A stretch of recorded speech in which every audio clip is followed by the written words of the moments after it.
The Citadel Gray Line is back on for another exciting week of talking about them dogs as we broadcast each and every week during the football season. Jon Rawl is my name. Great to have you aboard as we'll be back here for this week's program for 30 minutes or so, maybe 45 if we can get it out of our co-host Andrew and Thomas. Glad to have you back on board. If you're checking your clock and you're sitting here saying, hey, I thought these guys normally do this show a little bit later in the week. Yes, you're right. We normally record the show middle of the week, but we had to do a little bit early because of my schedule. I've got, as we say in the broadcasting business, a assignment that I'm working on. So I'm going to be on assignment middle of the week, and so we had to go ahead and knock this bad boy out early here this week. But we're glad that you could be with us here on this program, that we are very excited to tell you that the Citadel Gray Line, when we get going each week, is partnered with some great fellow sponsors. And those sponsors include IPS Packaging and Automation, Hood Construction, Senior Private Shop, which brings us the knowledge question. We've got an answer from last week and a lucky winner that we'll tell you about. And we also thank Franklin Plumbing and Drain Cleaning for being a great sponsor of this show. You can be a part of the Citadel Gray Line at any time. All you have to do is text us on our number, 843-779-8496, 843-779-8496. That's if you have a question or comment about Bulldog sports or anything going on at South Carolina's Military College. So we'd love to hear from you during the show, after the show, during the end of the week. You can send that in, 843-779-8496. Also, feel free to email us, citadel@yall.com. Andrew Miller is a big part of why we do this show. He's got the Citadel scoop and all things Bulldogs. Andrew, welcome in to this week's program. Thanks for having me, John. Thank you for going early with us. Unfortunately, it's a little bit, because we're doing it early, we're still feeling the impact of a lost South Carolina State from last Saturday. Yeah, it was a disappointing loss, I think, because they had a couple of chances in the fourth quarter to win the game. Had the ball down 23-20, had 3 and out with about 5 minutes to go. The Citadel offense went 3 and out with about 5 minutes to go, punted it back. Then they made a really nice defensive stand, 3 and out, and they get the ball back, and they get the ball right around the midfield 48, 49-yard line, and then just couldn't pick up a first down on fourth down. And I think overall, you saw the improvement again from last year to this year. Last year's game, even though it was 31-10, I thought it was kind of a worse defeat than that. I thought Buddy Pugh kind of, as they say, called the dogs off there in the fourth quarter. That could have been a lot worse up in Orangeburg last year. And this year you come down with a chance to win the game in the fourth quarter, which I think any coach would take that going into a game. Hey, yeah, I got the ball with a chance to win in the fourth quarter, and they would take that. But to Maurice Drayton's credit, yesterday at his weekly press conference, he's like, this isn't good enough. We're a better team. Yes, we've improved, but we expect to win every time that we go out there. And I think that's kind of the right message to send to the fans, to send to his players, and to send to the rest of the program, that, results do matter. Winning and losing does matter. They did give great effort again. Certainly there was no quit or give up in any, for the Citadel, especially in that fourth quarter, but, couldn't win. And to me, a lot of this falls on the offense, which was unable really to pick up crucial third downs. That's really what killed them. They were 3 of 12 on third downs, and then they gave up 7 of 13 third down conversions to SC State, and I thought that's where the game was won and lost. Very good insight. We'll get more from you as we go forward. From Andrew Miller, again, on Twitter or now X, you can find him at APMiller_P&C. That's the scene from 843. What about 803? Thomas Scruggs is in our Citadel Gray Line 803 Command Complex. Welcome into the show this week, sir. Thank you, John. Hate it's coming off a loss. Yeah, that's when we love to have you on, when we come off a loss. I think part of the story of the game also is not being able to get off the field, the defense. It seems like defense couldn't get off the field, and like Andrew said, 7 of 13 on first downs, not good. Also, there were key times in the points of the game in the second half where we'd have a false start, and we were instead of 1st and 10, it's 1st and 15, and it's like Maurice said in his press conference that our offense is not designed to start, with negative plays. So that was disappointing, and time of possession was a big deal. They had the ball for 36 minutes. We had the ball for 23 minutes. So that stands out. They outgained us 421 to 275. So if you look at the stats, this should have been a more lopsided victory for SC State. So I do credit our guys, for hanging in there and being true Bulldogs. But as Maurice said in his press conference, it's not good enough. So anyway, I think definitely the fan support's behind Maurice. We see the improvement. I think we're going to get better each week. I think a lot of grads are very hopeful with North Greenville coming into town, and that mine and Andrew's prediction of 2-1 after the first 3 games are going to hold true. That is what we're all shooting for, Thomas. And again, Coach Drayton, as Thomas and Andrew have alluded to, did have a presser on Monday where he went through the SC State loss and did a little preview. If you haven't had a chance to see that, I encourage you to go find that on YouTube. And he's a busy guy media-wise on Monday, Coach Drayton. He does his presser with the hard-cutting questions for people like Andrew Miller there at Johnson Hagood Stadium. But then he goes over and does his radio show. And on Monday, he did it for some reason in Goose Creek, which was not where he had been doing it the last few weeks. So he's getting his miles in, and hopefully he'll get rewarded for that whenever he turns in his gasoline thing on campus. But just a busy day. I will have to say selfishly too, Thomas, you'll appreciate this. Didn't you like the old school Spike logo he was wearing this week at his press conference? Absolutely. Yes, sir. I hope he keeps promoting that Spike logo. All right. So speaking of old school, I guess one thing I did catch, Andrew, that Coach Drayton, despite all the negatives of this game, he was bragging about some of his players and some of the speed. He's got a true freshman, I know, that he was bragging about that I think was involved in a return of some type, and he was talking about how he does 120 in the barracks and 120, and he was doing 120 on the field too. Yeah, I wish I knew what that reference was. I'm sure you guys know the 120 reference, and I'm just not familiar enough with it to know. I'm sure it's got something to do with marching around the marching and going around in the barracks and all that. And he said that in his presser, I think it was. But the young man he was talking about was from Florida, and he's on the Citadel football team, and evidently he's making quite an impact as a knob. Yeah, Braylon, and his last name is spelled Knauth, and I have not gotten the proper pronunciation on that yet. I would pronounce that Knuth, but I don't think that is correct. But I'm just going to call him Braylon. He's from Florida. He's very fast. He's been on punt and kickoff return. That was something that Coach Drayton was a little hesitant to do because he is a knob, because he is a freshman, and these are his first 2 college football games, but had a 2 really good returns against SC State. Really set him up in really good field position both times. Not the tallest of stature. They list him, I think, at 5'7" or 5'8". That might be in cleats or high heels or something, but he is very quick. He's got the ability to make guys miss, and definitely brings a dynamic presence to the offense that they probably didn't have until he got here. I see. I do want to ask you, Andrew, this is the second game on the schedule. Second game in a row, Citadel's gotten pretty far behind and had to come back to some degree. In this case, they didn't quite get back there. But what's going on that they're falling behind? Yeah, and Coach Drayton touched upon that on yesterday's press conference. He wants to get off to faster starts. He doesn't know why they aren't getting off to faster starts. He said he spent a lot of his day on Sunday talking with mentors and head coaches that he has been associated with over the years. And what he found out was that there's really no magic bullet to cure a slow start. But you're right, that's 2 games in a row. They haven't got off to a particularly good start.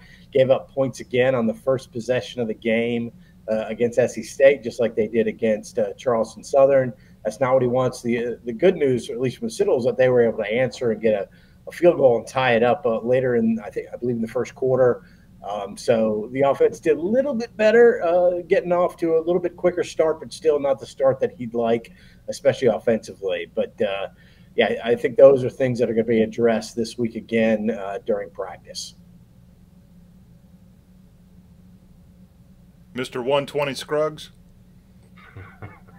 Still walking 120 here in the 803, John. I noticed too, Andrew, that it just looked like our guys were a step or two slower in the secondary than SC. SC State's got some good athletes, but it looks like we're almost there to make the tip or the interception or the tackle, and they're just beyond us. So did you notice that as well?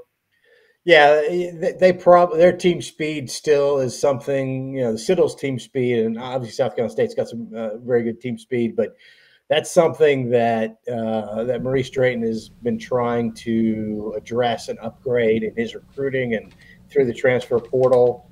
I think they're a much faster team than they were a year ago. They're in position to make plays, but I thought you were right. I think you're right there, Tommy.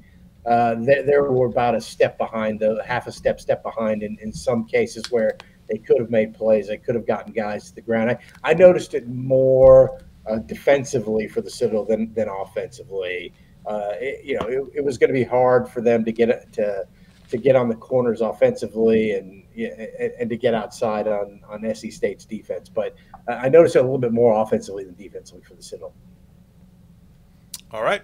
Hey, let me tell everybody here about our presenting sponsor. You see their graphic on top of our screen when we do our show each week, and that presenting sponsor is IPS Packaging and Automation. And they've been cheering for Citadel Bulldogs for a long time, and they're a true champion on and off the field. IPS Packaging and Automation, a family-owned and operated powerhouse, has been a titan in the packaging industry since back in 1976, clocking over 4 decades in the game, and they stand tall as a leader in packaging products, automated equipment, and top-notch service. This upstate-based IPS Packaging and Automation plays a crucial role in the packaging processes of countless businesses and manufacturing facilities all over the good old U.S. of A. And, a fun fact for you, dog fans, IPS Packaging and Automation, well, they've been a proud sponsor of Citadel Athletics for the last 10 years plus, led by class of 1997's Derek Murdoch. Discover what IPS Packaging and Automation can do for you. Dive on their website, ipack.com. Go to their number, 800-277-7007, 800-277-7007. IPS Packaging and Automation, proud supporter of Citadel Athletics and proud presenter of this here Citadel Gray Line broadcast. And a reminder that we will have a knob knowledge courtesy of our friends at Senior Private Shop in just a moment. I've got the question pulled up here for this week, and it's a doozy, just like last week's question was, I think, a little bit of a doozy. And the folks over there have found a winner for the trivia question from last week, and that lucky person that will tell you who it is got something sent to them in the mail this week, and this week's going to be a good one too. So that's coming in just a matter of moments, our knob knowledge question for the week. And Tommy, I believe you're going to really like this week's question, and you're going to really like this week's winner, what the winner will receive when they get that in the mail. Looking forward to hearing that result, John. Okay, well, I'm glad. Now, Thomas, what, in your opinion, with North Greenville, the opponent coming in this weekend, does El Cid need to feel like they can maybe let up a little bit with this Division II type opponent coming in? No, and I think Maurice Drayton addressed that a little bit in his press conference. You still can't hear the questions from the media. This is an ongoing issue. So you have to kind of guess what the question is with his answers. But no, I don't think any of Maurice's teams are going to let up based on what division these teams play in. I think if anything, you push that gas pedal down a little further. I think really is we've got to control the lines of scrimmage on both sides of the ball. I would hope we have better athletes than North Greenville University. Not to say they have bad athletes, but we should have the superior athletes in this game, and we should win this game. We'll see. I know, just going back to that wonderful, I think it was a 10-0 start back in 2016. During that season, the Citadel had North Greenville on the schedule and a game played at North Greenville. It was a contest all the way until the fourth quarter, and it was a victory for the Citadel, but that team gave the very, very heralded 2016 team a run for the money, Andrew. Yeah. Obviously, I wasn't on the beat back then, but I agree with Thomas. You can't overlook these guys. They're D2. They just played what the NAIA defending national champions, or they'd won a national championship, and they went. It was a 23-20 game. So, I mean, that was I think that shows you the kind of athletic ability they have. It's funny, that 2016 game you were referring to, I just went back and looked at the North Greenville record. They were 9-5 that year, and they went to the D2 playoffs. So that was obviously a pretty good team as well. Yeah, Thomas, I 100% agree with you. I don't think there's going to be a letdown. I think one of the things that I've noticed about this team is that they're very hungry, and that's something that's kind of, again, people use the word culture and hungry a lot. They're hungry for getting better, hungry for winning whatever. I think that's overused a lot, but you can tell the demeanor of this team. They want to win. They want to get better. They want to win, and they are, quote unquote, hungry for wins. So I think motivational wise, there won't be any letdown with these guys, because they're coming off an 0-11 season. Yeah, they're 1-1. They didn't play their best game against SC State, and I think they want to come out here and put their best foot forward. Well, they got a chance to make things a little bit right, get back on the winning side of items, and it all starts again with a home game against North Greenville on Saturday. Again, this is a North Greenville team that the Citadel has seen at least once in modern history, and it's a North Greenville team coached by a 1982 Citadel alumnus who played his football days at LCID with Coach Art Baker. Yeah, 1982 grad, defensive back, I think a 2-year letterman there. So, and he's been all over the Southern Conference. He's coached at Furman, VMI, and Mercer, so he's very familiar with the conference. So this will not be something – sorry, that's on me. Anyway, my apologies. So I think that he's going to be very familiar with the Citadel and what they try to do, and I'm sure that he's – not going to be surprised by anything that Murray Straighten does. All right.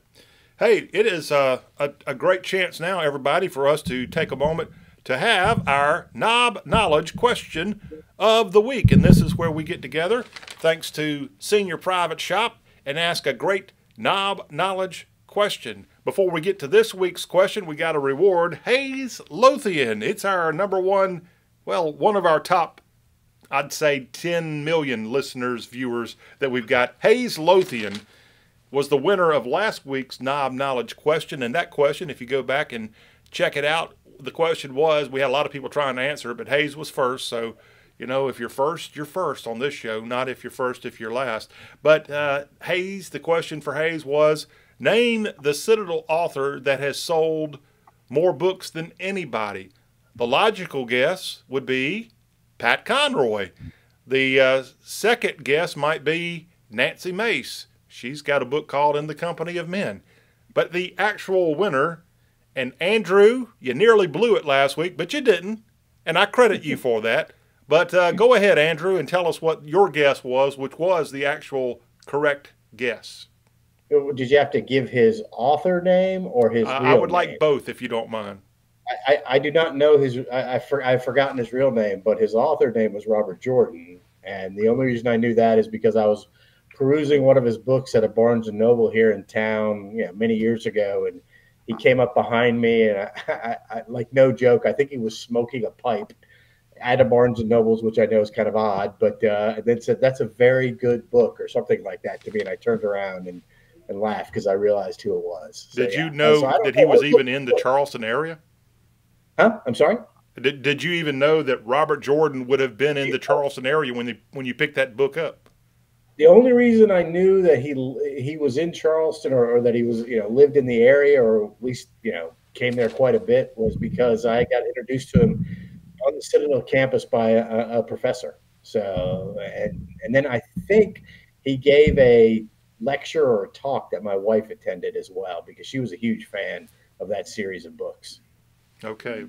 Well, Robert Jordan, a.k.a. James Oliver Rigney Jr., and he was a Vietnam veteran that came back to the Citadel as a veteran student and was an alumnus, and he had a whole series of books called The Wheel of Time, which were big sellers. And has in his career, unfortunately, we lost Mr. Rigney back in 2007 at the age of 58. But he was a fantasy writer, a novelist, and a Citadel alumnus.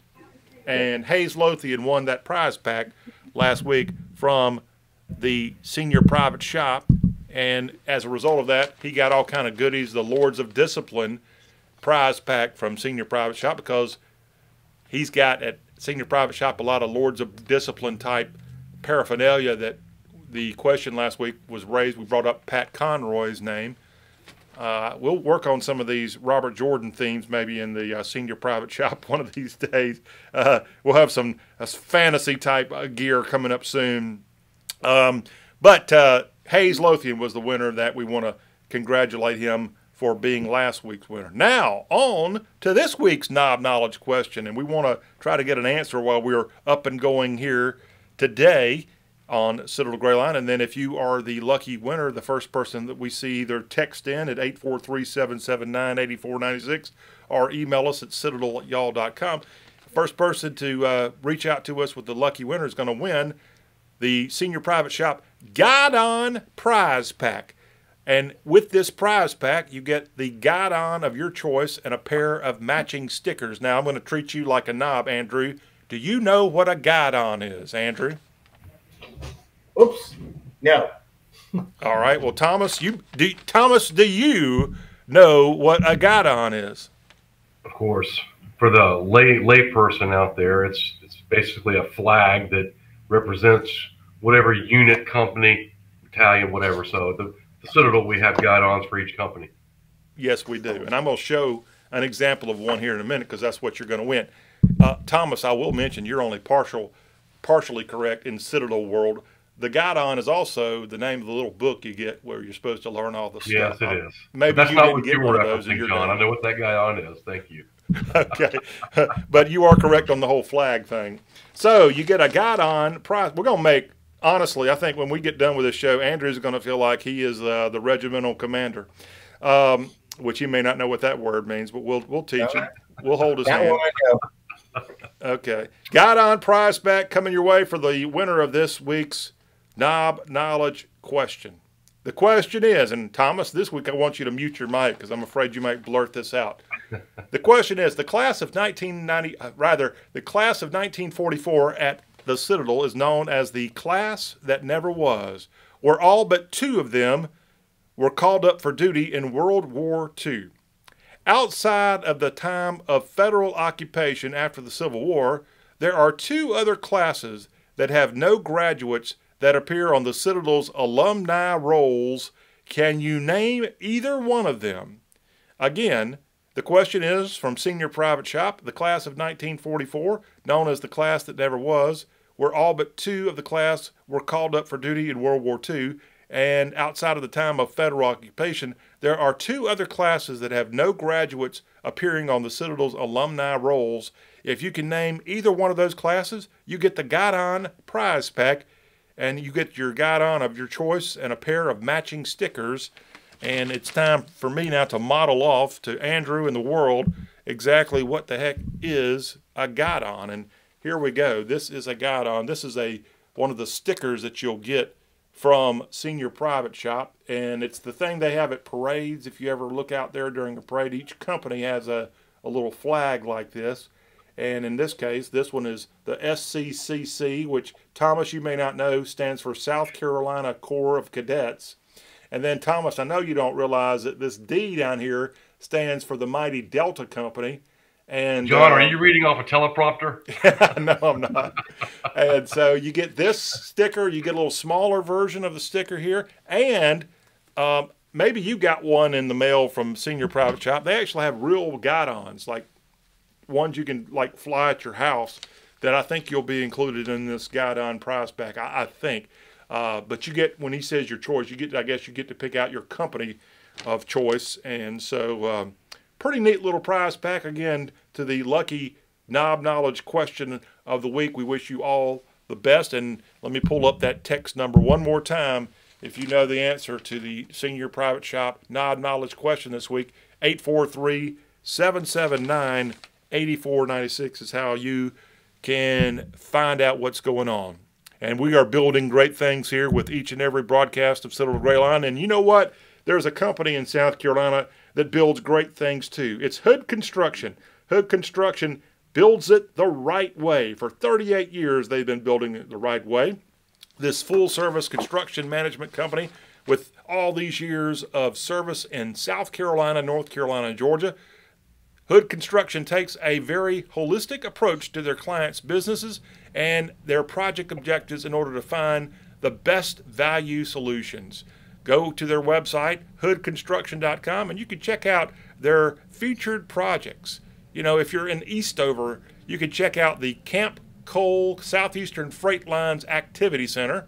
And in Tigerville, which is the hometown of one North Greenville University, by the way, they've got the North Greenville University College of Business and Entrepreneurship that they've helped build.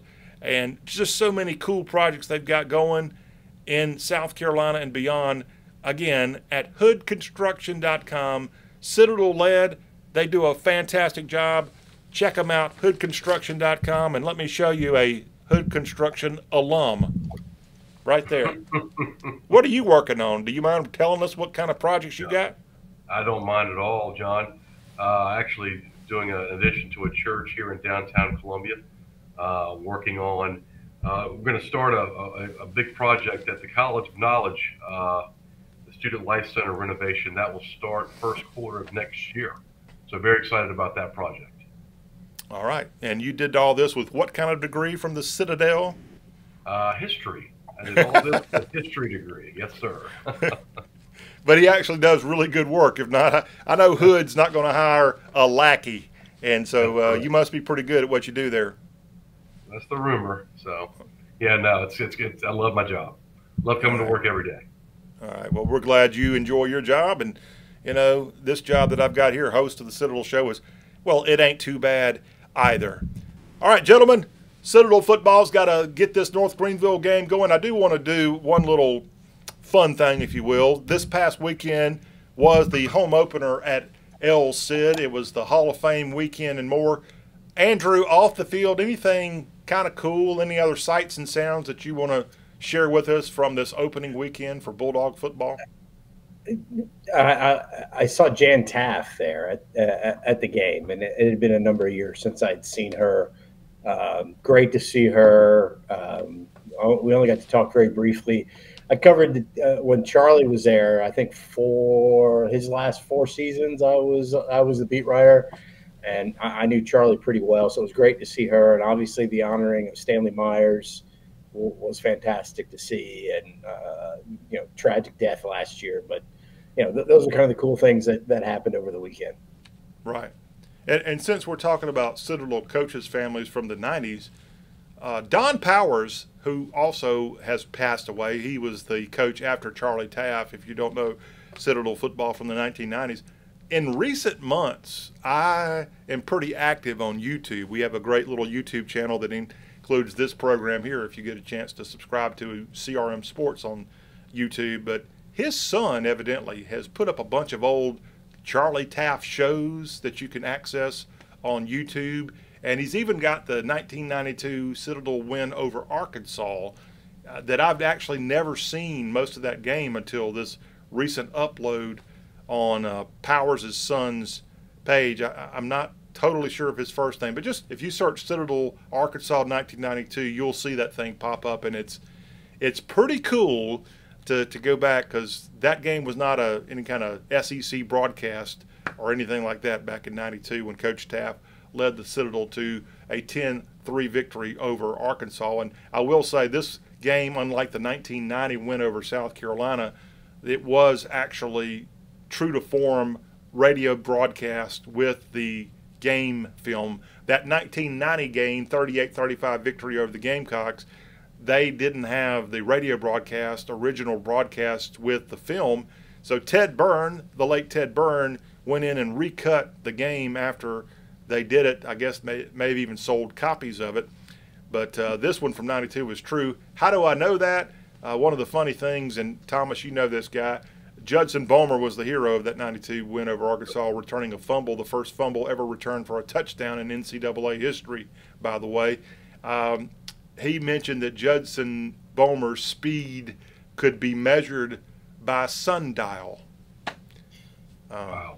Never heard that one before. But so, John, I was walking tours as a knob at the Citadel listening to that Arkansas victory. Really?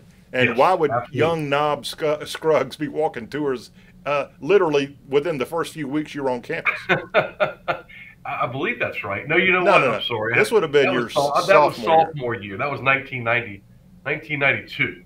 I was Yes. walking tours. That was it. I got to get confused. Sorry. That was 30 And what plus led years. you to walk tours, if you don't mind? We went AWOL one night. Some young ladies over at the College of Charleston were having a party we found out about and decided to skip the barracks, jump the back gate, and somebody saw us leaving. Okay. Yeah. Was it worth it? No. It was Does not your worth wife know about this? Yes. Yes, she Okay. knows. All right. Well, good deal. Thomas Scruggs confessing his sins right here on Citadel Gray Line. But it was the opening weekend last weekend. Hopefully all of you who were able to make it to Johnson Hagood enjoyed it. I wasn't able to go, and I am tired already of this darn DirecTV, ESPN, Disney battle because I'm not able to see the Citadel if I'm not there in Charleston. Andrew, can you solve this problem for me?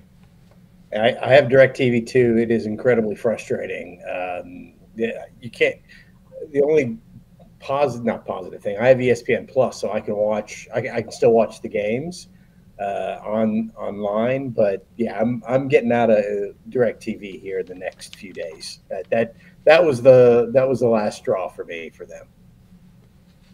And what direction are you going? Probably YouTube TV. I have a couple of friends that have used it. Okay. Well, this is And they all I think can't that believe it's, they've already made it through the greatest thing since sliced bread. So two full weekends of college football, and now we've made it through an NFL week without solving this little problem. But it's really tough for those who aren't able to go. And I will say one little bow, if you will, on the opening weekend game. I was surprised by the attendance. I saw officially it was listed only around 10,000. And you would think with SC State, home opener, Citadel coming off a win, it would have been 13, 14, 15,000. Yeah, I thought the crowd was great, though. Had a lot of SC State fans that were in the crowd as well on the east stands that you could see or not. I don't know which way the broadcast from, but for home games because obviously I'm there. But I thought a really good crowd, and those are two games that to me the Citadel needs to play every single year. They need to play Charleston Southern and they need to play SC State. They're both easy driving distance for fans, and they're both good rivalries. So I hope they continue this.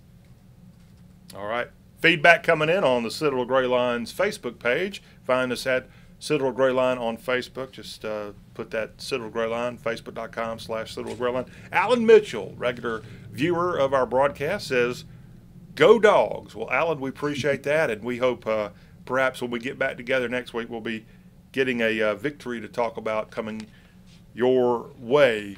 Any other housekeeping notes, Citadel football-wise, we need to get from you, Andrew? No, but you talked about regimental commander, and I was gonna tell a very brief story. My wife was up for promotion at the newspaper. She was a big league. I was just a little peon back in the day, and she was like going to be an assistant managing editor. It's called an AME in our business, but the boss asked her what she wanted her title to be, and I was on her email. Yeah, I'm sure she knows this obviously, but so I typed back to him. Mrs. Miller would like to be referred to as the Supreme Allied Commander, and so for 2 weeks that was her title at the newspaper, and it was great. Everyone called her that, which she gave me a very hard time about, but I thought it was hilarious. And Andrew, if you don't mind, since you're talking about your family, can I brag on your dad? Sure. Okay, we had a knowledge question which referenced the class of 1944 from World War II. Yep. And you're the son of a World War II veteran. Yeah, my dad, he is 98 years old, going to be 99 in January. I think he tried to enlist in the Marines, and because his eyesight was so bad, they wouldn't let him in. And he lied about his age. And then he lied again about his age a few months later and got into the Army and ended up going over to Europe at the end of, I believe, at the middle of January. Like the first battle that he was in, to my knowledge, was kind of the end of the Battle of the Bulge, where the American troops are trying to, pound down on that on the bulge that the Germans had created with their offensive there. So that was his first combat experience there. And then he was there till the end of the war, and he almost had to go to Japan until the Americans, thank goodness, dropped the atomic bomb. Because had they not done that, I don't know that I'd be alive today. So I always appreciated the decision that President Truman had to make. Yes, and your dad at 98, he's still, last time we talked, could carry on conversations. Oh, yeah. Yeah, maybe we need to get him in on Veterans Day if we do a broadcast. It'd be kind of cool. I'm sure he would love that. Yeah, right. Yeah. He's not a big sports fan. I will tell you that right now. Right. But he's been around. You mean he's not hanging on every word that you write in the Post and Courier? No, I hope not. Hey, let me tell you all about Franklin Plumbing. FranklinPlumbingSC.com. Happy today or you don't pay is their motto. And FranklinPlumbing.com is a full-service plumbing, gas, drain, and sewer company. They have a 24-hour emergency service available Monday through Thursday. And Thomas, I know you still are holding on to this, but if you have a sewer replacement need, they've got a $250 off coupon, as we say in the Deep South, a $250 off coupon that you can go to their website, FranklinPlumbingSC.com, and redeem. Franklin Plumbing and Drain Cleaning in the Columbia area. Give them a call, 803-281-2974. Citadel Lead. And we've got some great Citadel Lead companies in our part of the world. That would be the whole world, actually. Check them out. A stellar team of plumbers and more. Franklin Plumbing and Drain Cleaning. And Thomas, have you ever had to hire Franklin for anything or know people who have? I've hired Franklin several times. Yes, absolutely. Yes. I live in an old house built in the early 60s. So the one common thing about old houses is we have ongoing plumbing issues.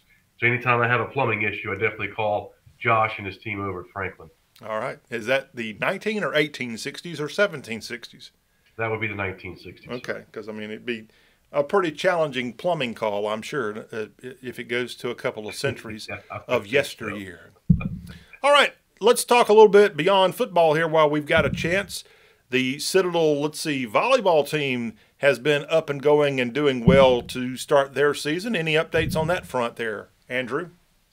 Well, they went to Nebraska, and Nebraska, the number 2 team in the nation. They had unfortunately lost to SMU, I guess, a few days before the Citadel got there.